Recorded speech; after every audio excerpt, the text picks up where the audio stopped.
Here are tonight's winning lottery numbers. We'll repeat the numbers later in this newscast. Now, from your 24-hour news source, this is 6 News Tonight. All of a sudden, we seen big gust of wind. It was the tornado coming towards us. So we ran into the building. We ran into the hallway. And we tried to get down, and then I got trapped underneath some bleachers. Tonight, people in Grand Isle relive the horror of a killer tornado. Good evening. I'm Norman Robbins. And I'm Chris Fairbairn. Just 8 months ago, people in Grand Isle were picking up after Hurricane Andrew. And tonight, townsfolk are forced to deal with yet another natural disaster.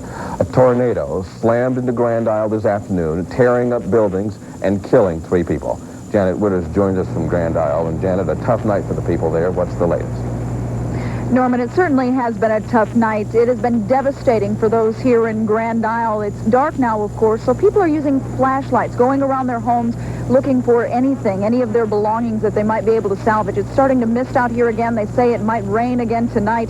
They're trying to get as much out as they possibly can. Behind me is one of the areas that was probably hardest hit. That is, of course, the Grand Isle School. Now, they say the high school portion was devastated, that the roof had caved in, and that there has been some serious problems here at the school. Deputies are here, and they are guarding the area. At one point, they thought that someone might still be trapped inside. A dog had picked up a scent.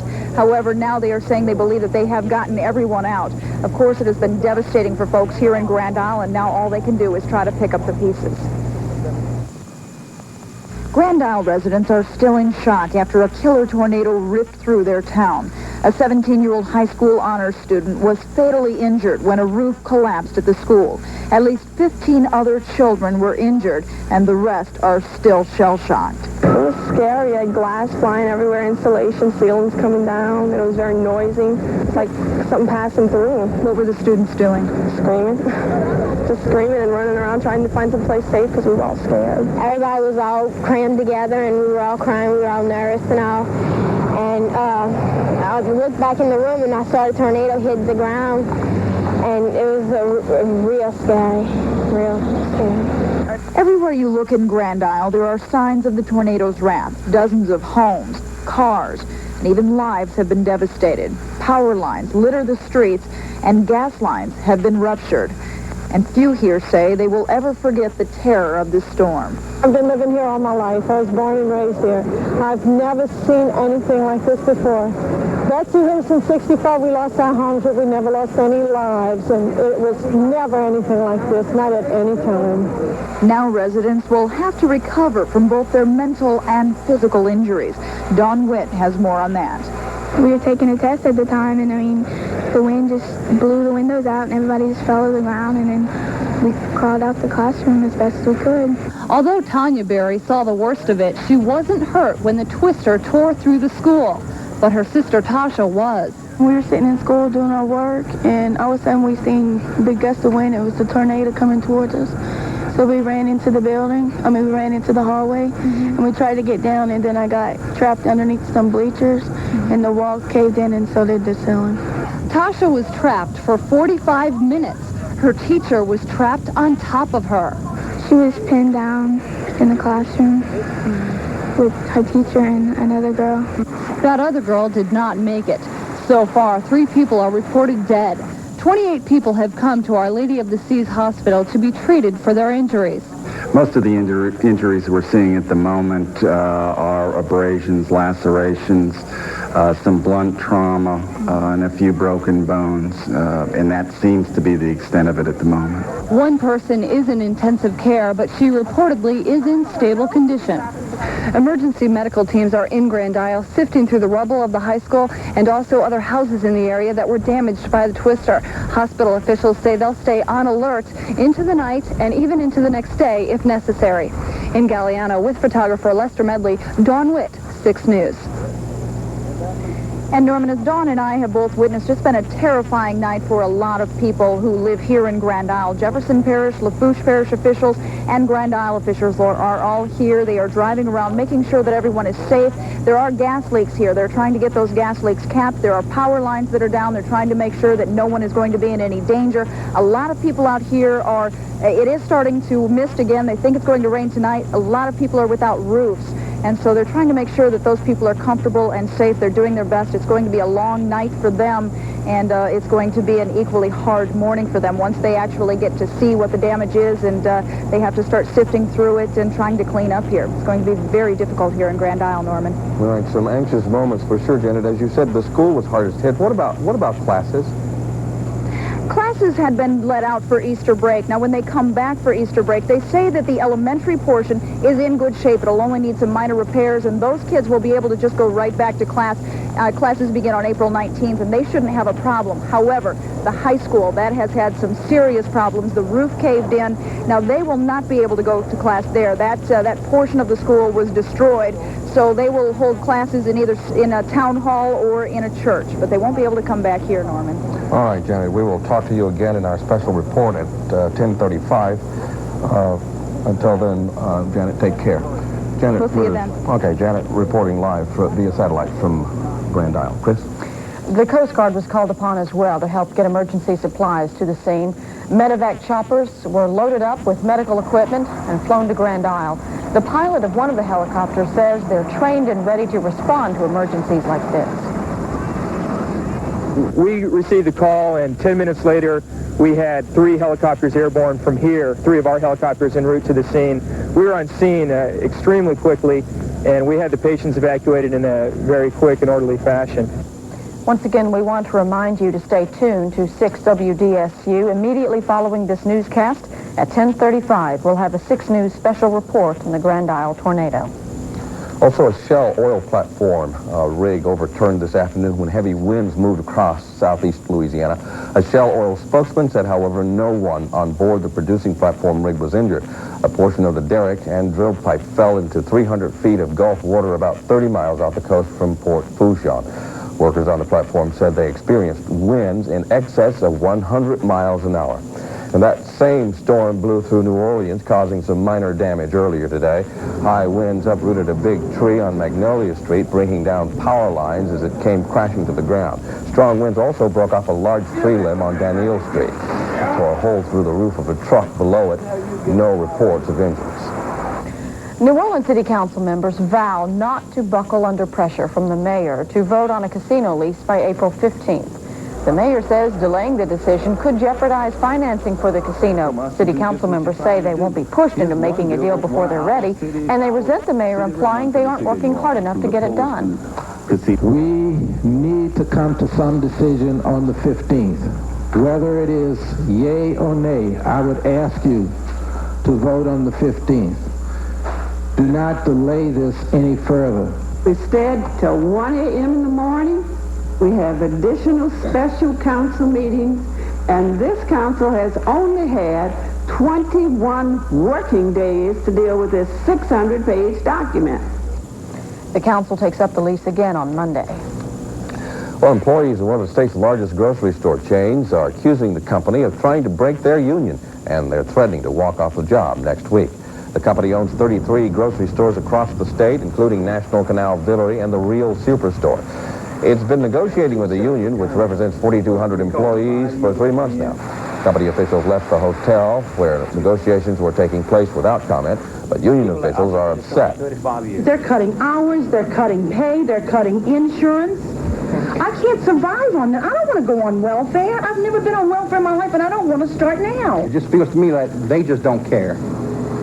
And that's my opinion of it. You know, but you shouldn't have to... Union members say they're prepared to strike next Thursday if the membership votes to turn down what the company calls its final offer. Chris?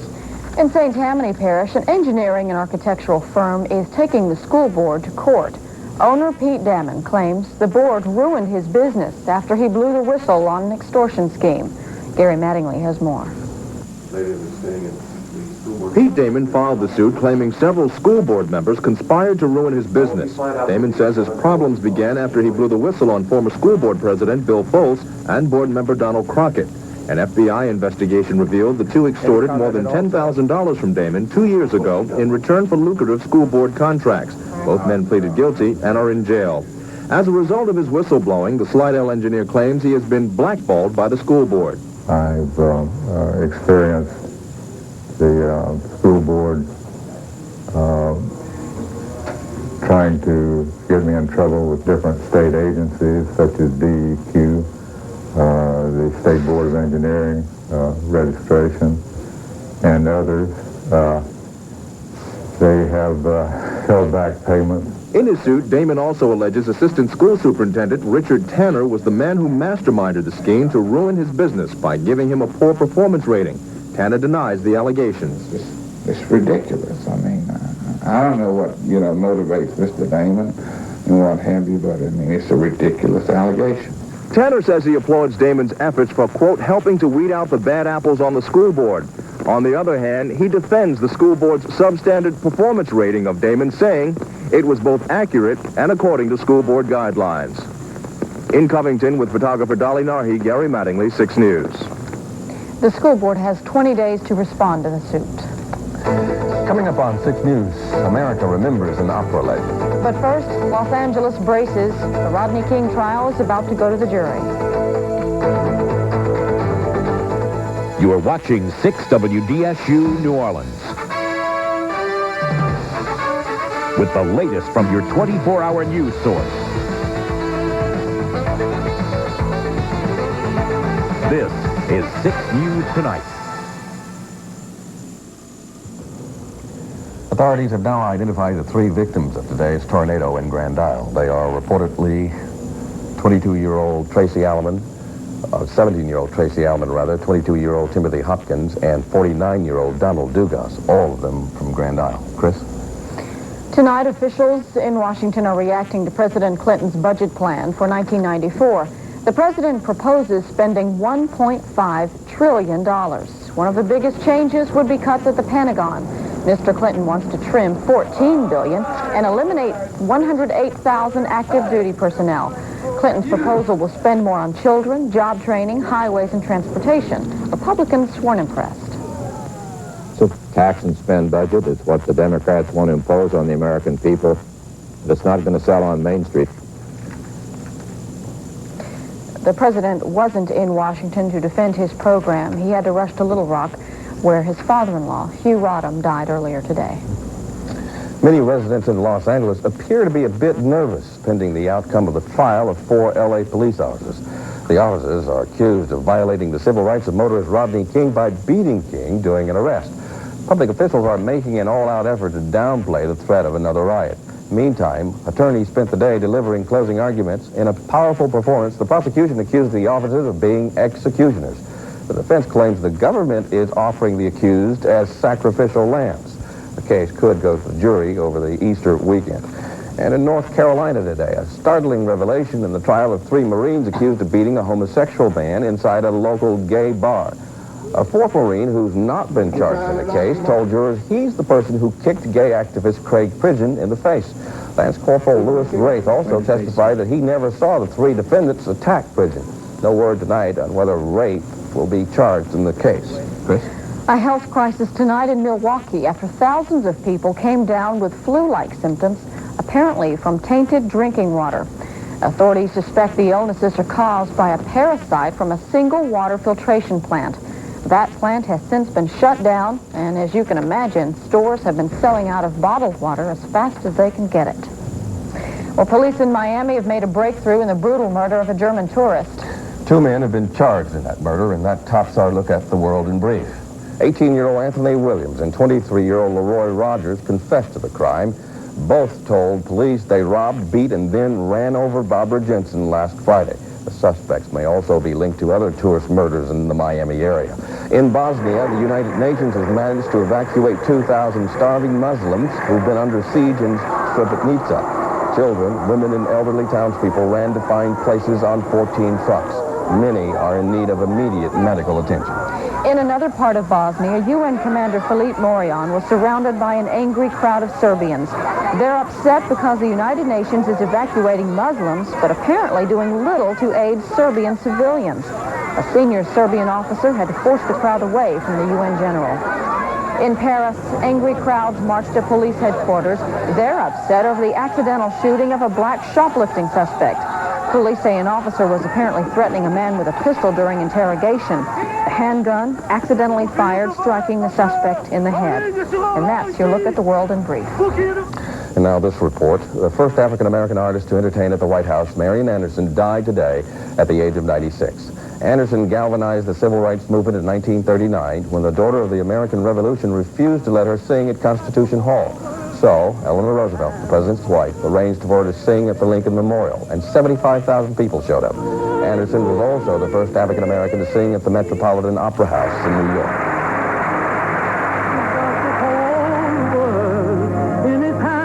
The big round world. In his hands he's got the wide world. In his hands he's got the whole world in his hands.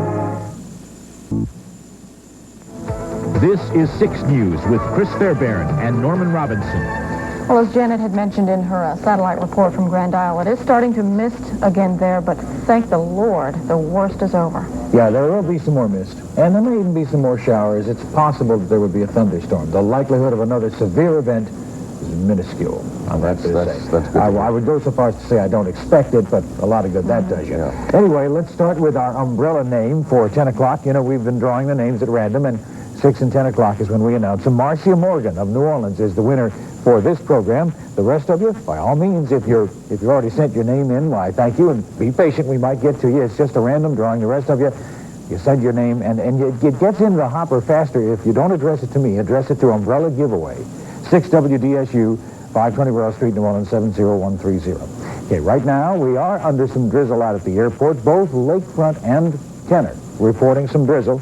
And no, these are not the pick 3 numbers. These are the temperatures at the airport, Audubon, and Slidell right now. 63, 64, and 66. The humidity, it's high. That should come as no surprise to you. Let's see the humidity. I don't remember it from looking at the conditions when they came off the wire. 90%. I knew it was high. The pressure is a lot higher than earlier, 29.70 and rising.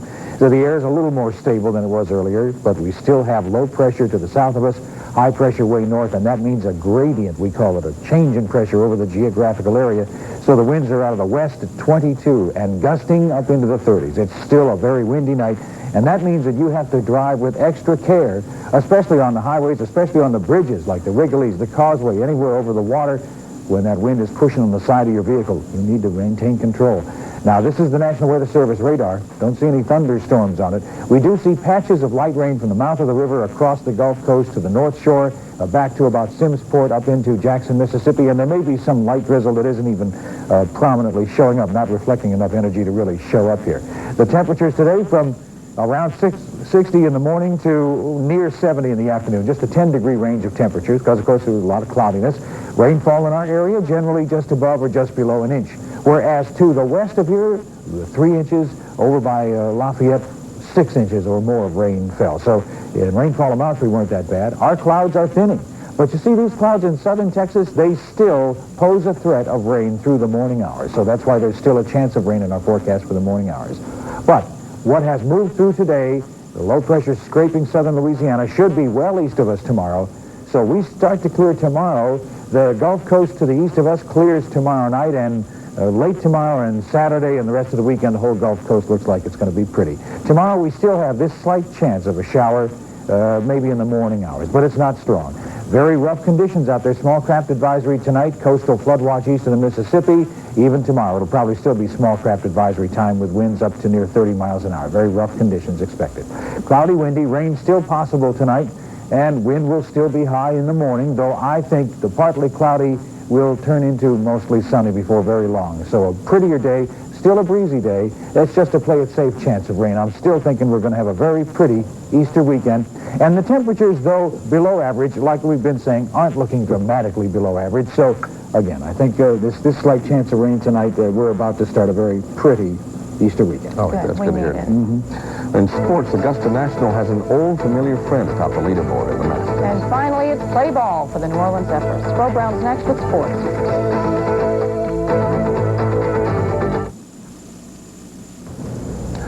Spo Brown joins us now with sports, and how does Zephyrs do? Zephyrs. Yeah, they do play baseball, don't they? We have a baseball team. I forgot about that. It was the season opener for the new Orleans Zephyrs of the American Association. The city's newest professional sports team took on Indianapolis in the Circle City. Scoreless in the fourth, in the rain, until Todd O'Leary will double to right center field. John Finn reached on a single prior to that. Finn will come around to score all the way from first. The first run of the game, first run of the season. It's a double for O'Leary, 1-0 Zephyrs. Next hitter, Matt Meeske, will hit the brick wall in deep right center field and almost knock it down. O'Leary scores from second run of the game. However, the rains came later on. Game was called after 4.5. It is not an official game, but hey, you got to see the Zephyrs, and they were winning 3-1. They'll go it again tomorrow. The winner of the Masters, as nearly everyone knows, gets to wear the traditional green sports jacket Sunday afternoon. Jack Nicklaus has been fitted for that jacket 6 times during his career as the greatest golfer in history. It appears after round 1 at Augusta, Jack wants a 7. Nix, Lee Jansen, Tommy Lehman, Corey Pavin, Larry Mize at 4 under, Houston, Floyd, and Longer. At 3 under, Watkins, Schultz, Parry, Forsman, and Bob Gilder. Other scores of interest, John Daly came in at 2 under par. Greg Norman is at 2 over. Freeport McMoran champ Mike Stanley shot a 6 over par 78. In the majors, the Atlanta Braves, nearly everyone's favorite to win the National League thanks to an abundance of good pitchers, made their first home appearance of the season tonight, and they were American League board, 15-5, Cleveland over New York, 3-2, Detroit over Oakland, and Chicago 9, Minnesota 4. Back to sports. That is sports indeed. Lots of sports. In a nutshell. All right, Brett, catch your breath. Just ahead, Dan Milham. Here's your wake-up weather station. Here's your wake-up weather now with Dan Milham. Dan? I think tomorrow is going to be partly cloudy, but mostly sunny. And won't that be a nice change from today, Norman and Chris? Looking forward to better days ahead. Looks nice. Thanks, Dan. Well, Easter is a time for worship. And for kids, it's also a time for egg hunts. Well, there's a community in Fort Worth, Texas that's making sure some visually impaired children can take part in that tradition. The kids are using their ears as their eyes. Workers have placed beepers inside the eggs to make them easier to find, and this has become quite a tradition there in Fort Worth, Texas. All right, that is our news for now, and thank you for joining us. Be sure to stay tuned for 6 News special report on the Grand Isle tornado. See you in a few minutes, so don't go far.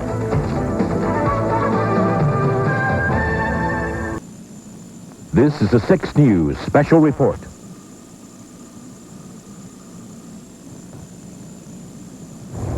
In Grand Isle, it's the scene of massive, widespread destruction after a killer tornado roars through the tiny fishing village. Some of the heaviest casualties were suffered at the local school, where students were preparing for a long Easter holiday. These Coast Guard pictures show medevac crews rushing the injured to waiting helicopters. But the destruction spread much further. High winds ripped off the walls of houses and sheared off rooftops. Many lost everything they owned. Transformers and power lines were tossed about like toys, crashing down on cars and trucks and leaving parts of the island without electricity. One thing is certain, it will be a long and monumental task to clean up after Mother Nature's wrath. But tonight, relieved survivors embrace in the wake of this devastating storm, thankful to be alive. Good evening, I'm Norman Robinson. Welcome to a 6 News special report, Grand Isle tornado. Tonight, the fishing village of Grand Isle is licking its wounds after being ravaged by a deadly twister that claimed the lives of at least 3 people and injured many more. The tornado touched down about 2:45 this afternoon, and Janet Witters has been on Grand Isle all evening and joins us now. And Janet, I understand there's some confusion or dispute about the number of dead. Yes, Norman, that's right. Now, the Coast Guard had said at one point that they believed that 5 people were dead. I talked to rescue workers here who say that they were with the victims. They're the ones that pulled the victims' bodies out of the rubble. They said there were only 3 victims here. So that would be the official tally, 3 dead in this tornado. You know, it is amazing. I've talked to a lot of homeowners. A lot of them have virtually nothing left. They've got no roofs, no homes, and most of the things inside of their homes have been absolutely ruined. But they say that they actually feel lucky because they have their lives, and they say that that is something they cannot replace. So they feel very lucky even though they have virtually lost everything. But it has been terrifying for residents here in Grand Isle. Here is how those who lived through it described the storm. I saw things flying. My house shook, and I have a very strong home, and it shook. The windows, water coming through the windows, and this never happened before. I was just in shock. I had, like, one of my teachers just, like, pulled me on the side, because it's like, I guess she didn't, I was just standing there. I was in shock, and I was like, everything was just coming around. We couldn't get out. The door hit me in the head because, like, we're trying to get out. It happened so fast. I heard a sound that I had been told this is what a tornado would sound like. It would like suck in and suck out, so I started opening the windows. And then I looked outside and the trees started collapsing and the telephone pole fell over. I hope something like this never happens again because we weren't really prepared for it. That is one thing most people here were not prepared for it. They were told that likely there would be a storm. They did not know how bad the storm might be, and no one was able to predict that anything like this would happen. However, I asked Mayor Andy Valance about the fact that why weren't there any sirens or any type of warning for these people. He said that the weather changes here so quickly that really they can't do anything like this because the minute they would do something like that, have the sirens run, the weather would clear up again. So really, they had no warning, and this is something that was very terrifying for the people here, Norman. Yeah, understandably, Janet, they're out there in the middle of the ocean almost, and weather is subject to change there at the bat of an eyelash. That's right. All right. Janet, we'll be checking back with you later in this special report. Meantime, with a tornado this savage, it's a miracle more people weren't killed or injured. The final tally isn't in, but here's what we know so far. At least 20 people suffered broken bones and at least 50 more bumps and bruises. When that twister touched down, it probably seemed like an eternity for those in its path. 6 News reporter Dawn Witt went to Galliano to Our Lady of the Sea Hospital where most of the injured were treated. And she joins us now from the newsroom. Dawn? Norman, just about everybody I talked to was understandably still in shock today. When I arrived, it was a very emotional scene. Right after the twister hit, Aubrey Chesson headed for the school to make sure his kids were okay. What did it look like inside the school? It was demolished. I gotta go now. They let me out of the emergency room. Tasha Berry left the emergency room with her leg wrapped up. Otherwise, she's okay. She was trapped under bleachers for 45 minutes with her teacher trapped on top of her and one of her best friends dead beside her. We were sitting in school doing our work, and all of a sudden we seen a big gust of wind. It was the tornado coming towards us. So we ran into the building. We ran into the hallway, and we tried to get down, and then I got trapped underneath some bleachers, and the walls caved in, and so did the ceiling. Tasha's fear when the tornado hit without warning. And then I just turned my head, and the wind just knocked the window out, and I fell to the ground. What did the other students do at that time? We just all made our way out the classroom as best as we could. Norman, one thing is for sure. This is a day that any of the people who lived through this disaster will never forget. That's for sure. Dawn, what was that report from the newsroom? Well, officials have now released the names of the people killed in the tornado. They are a 17-year-old high school student who was killed in the school. Her name is Tracy Elliman. And 2 construction workers also died. They are 22-year-old Timothy Hopkins and 49-year-old Donald Duga. Both of them were working on a roof behind the school when the tornado touched down. Joining us now is Mayor Andy Valance of Grand Isle. Mayor, thank you for taking the time to talk with us. Earlier there were reports of at least 30 people being unaccounted for. What's the story there? No, Norman. Everyone has been accounted for, and it's the 3 deceased are the only ones who have been declared as so. I'm mayor of a very sad town right now. You know, yesterday everything was okay, and today is a very broken Grand Isle that will take a long time to put back together. A very somber night indeed for the people of Grand Isle and yourself, Mr. Mayor. You and I have weathered a lot of storms and hurricanes on Grand Isle. How does this tornado compare? There's nothing to compare to this, Norman. This is the first time that there's been a loss of life as a result of severe weather. And this one came without warning. You know, when you and I have gotten together on other occasions when there was a low-pressure system out in the Gulf, we could prepare for it. This one, there was nothing anybody can do. You know, a catastrophe such as this really tests the character of people. And here at this school and in our town, there are hundreds of historic and very heroic stories that certainly could be told. All right, now our heart goes out to all of them, Mr. Mayor. We're getting a lot of calls from people who have property there but who live elsewhere. And they want to know if they will be able to get down to the island tomorrow to assess their property. No, not right now. We're going to try and give as much information through the press as we possibly can, but we're going to ask all our friends not to come to Grand Isle until we invite them here because of everything is such in disarray and disorder. But most of the places that are owned by out-of-towners is in fair condition. It's the damage is mostly done by the owners of the residents here on the island. All right. How many people are without power at this hour, and how soon do you think you'll have power back on? Well, everyone is without power, Norman, and in talking with Louisiana Power and Light representatives here, it'll take longer than what it took to get power back after Hurricane Andrew. So that'll be several weeks. Boy, I'm sure that's disappointing news to a lot of people. How long do you think it will take to rebuild the parts of the island that took a heavy hit from this tornado? Physically, maybe several months to a year. Emotionally and mentally, on the loss of the lives, probably never. I know it's tough for you to tally this time, but do you have any idea how much it's going to cost to clean up and build up? Didn't even give it a thought, Norman. All right. What about environmental damage to the rock jetties and the coastline? That's all intact. That's still in good shape. All right. I know it's very tough for you right now, but thank you for taking time out to join us and at least tell the viewers what's going on down there. Good luck to you and the people of Grand Isle, sir. Thanks, Norman. All right, take care. You know, in disasters like this, many times the Coast Guard is among the first on the scene. Within a few minutes of receiving the call for help, the Coast Guard stationed at Belle Chase had its choppers in the air and on the way to Grand Isle. And what the pilots witnessed from the sky was mass devastation. The first thing we saw when we came in was the path that the storm had taken across the island of Grand Isle. It looked like it had gone short ways through the island from the bay side to the ocean side, and everything inside of that path was severely damaged or partially destroyed. Medevac choppers from Belle Chase carried emergency supplies and medical equipment to the victims. Before we leave you, let's go back to check in Grand Isle with Janet Witters, our reporter on the scene. And Janet, one of the big questions tonight is, what about the students at the school? Will they be able to go back anytime soon?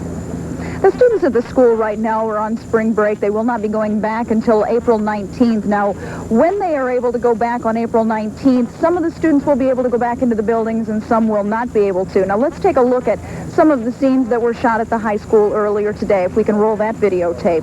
Now, the roof at the Grand Isle School collapsed at about 2:30 as the storm was passing through. School officials say they have done a preliminary inspection, and the elementary section suffered only minor damage. The students will be able to return to class after spring break. That would be after April 19th. Now, the high school area is a different story. That has been totally destroyed. Students will resume classes either in a town hall or in a nearby church, but they will not be able to go back into the classroom because the roof has collapsed on them. Superintendent Barbara Turner will be here in Grand Isle tomorrow. She will look over the damage. And Norman, let me tell you, she will find plenty of damage when she gets here. She is supposed to tour around the area and see what it looks like and see what the prospects of getting the students back into the school are. But the preliminary investigation shows that they will not be able to get into the high school. They will be able to get into the elementary section, but the high school will be off limits for quite a while. So they have a lot of cleaning up to do here in Grand Isle, and it is very dangerous tonight. They are encouraging people to not come outside, not to do anything tonight. I mean, there are nails in the ground, there are power lines down, there are all kinds of troubles that they're going to have to deal with. So they're asking people not to come out, not to look through their belongings yet. Hopefully they can wait until the morning. Now with me now is Police Chief Roscoe Basson. If you're over here, okay, I'm sorry. Let's talk to Leon Bradbury. He's the Civil Defense Director. And I want to ask you, first of all, you were one of the first people out here when you saw that the school had collapsed. What did you see? It was totally devastating. I mean, it was kind of hard to focus in on one area. I was just trying to look around because you hear a lot of screaming, a lot of different areas damaged, so it was kind of hard to try to focus in on one area at a time. The students, how were you able to get the students out of the school? Okay, I was one of the first ones to get to the school, and I tried to get to the office first, where we found some injuries there. And besides that, after that point, we contacted the Grand Isle Emergency Services and the United States Coast Guard. And we got the rescue squad here with tools and whatsoever, and tried to get the kids out from that point after. Leon, is there anything that could have prevented any of the damage that we had here? Is there any warning they could have gotten? Is there any way that some of this could have been minimized, as you know? Oh, man, there was no chance of that whatsoever, unfortunately. I was lucky enough to have been watching the Weather Channel at that time, which was giving warnings about the weather here, and I called the water and gas crew in at that time from off the street. And about 20 minutes later, that's when it hit. So we're lucky to keep our workers in, but it's totally unfortunate you don't have enough time to prepare for things like this. What is Civil Defense going to be doing tonight and tomorrow? Well, our primary thing right now is taking care of the EOCs, that's our emergency operating centers, and trying to get the available and also equipment that was necessary to try to get the island back together and get the power back on so we can allow those camp owners and residents to come back to the island and get their stuff straight. Okay, Leon Bradbury, thanks very much for joining us. Obviously, they are going to have quite a lot of work to do tonight. However, if you are in this area, they're asking Grand Isle residents not to walk around in this area because there are dangerous power lines and nails and things like that are down. And if you are outside the area, they're asking you not to come into this area. Stay where you are until they are able to clean up some of the things here in Grand Isle, and then hopefully they will be able to bring some folks back in here later on after they get some of this cleanup done, Norman. Janet, we're getting the impression that emergency crews are going to work through the night now? I would imagine so. There are all kinds of police officers here from the Jefferson Parish Sheriff's Department, from the Lafourche Parish Sheriff's Department. They are here. They're guarding areas, making sure that there aren't any unnecessary problems here. It does look as though they will be working through the night and probably through the next few days. All right. Thank you, Janet Witters, with that report via satellite from Grand Isle, and we look forward to her report on 6 News Sunrise tomorrow morning. Now to recap today's events on Grand Isle. The tornado touched down around 2:45 this afternoon, causing numerous casualties. There are disputed reports of just how many were killed. There are at least 3 people dead, including 1 person at Grand Isle School, although some reports put the death toll as high as 6. And at least 70 people were injured, 20 of them seriously. That is all for now. Be sure to join Karen Daigle and Alec Gifford on 6 News Sunrise for the latest information on this tragedy. Now, we join Jay Leno and The Tonight Show. Good night. This has been a 6 News special report. We now return you to our regular programming.